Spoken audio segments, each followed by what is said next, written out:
So far in this 5-part video series, we have determined that boom cards are engaging, motivating, and a valuable tool for teaching music literacy skills.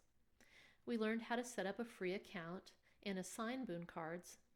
We learned how students should use boom cards and submit their scores using the free account. And we learned how to use boom cards as a large group activity with your entire class. In this video, we're going to talk just a little bit about different ways you may want to use boom cards in your classroom. They are perfect for practice and/or assessment, but I do not recommend using boom cards to introduce music literacy concepts.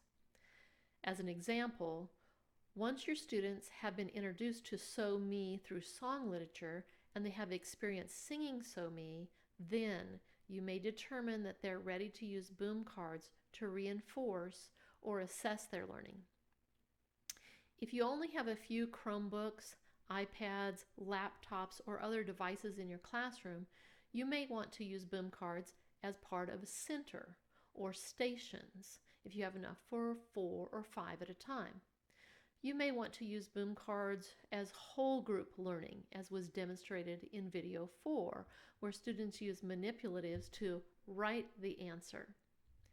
If you're a one-to-one school, you may have all the students using boom cards and working through an assigned series at their own pace.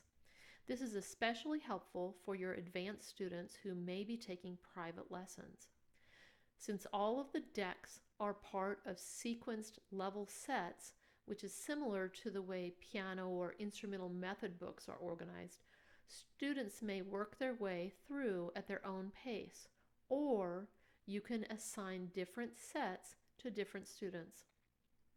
Those advanced students can really take off and soar. And your students who are struggling, you can back up to where they are and help them achieve in incremental steps. Boom cards allow you to meet your students where they are.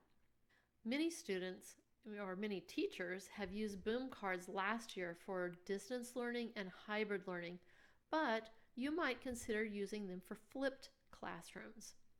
If you don't have time to get everything in the classroom, or you simply want to challenge your students, assign boom cards as an activity to do at home.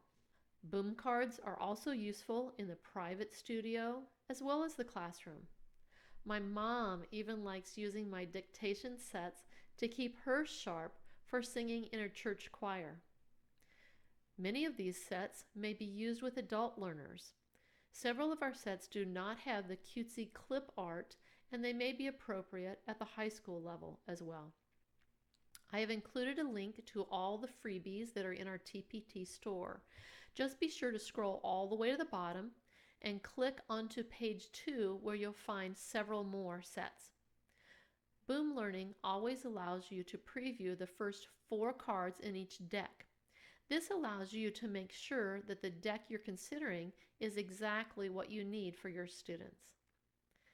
This concludes our 5-part video series on using boom cards in the music classroom. If you have questions or comments, my email is in the notes. I have made a few sets per teacher request. If you have a specific request that you think other teachers would benefit from as well, let me know and I will see if I can work that in. Best wishes for a happy, healthy, and productive school year.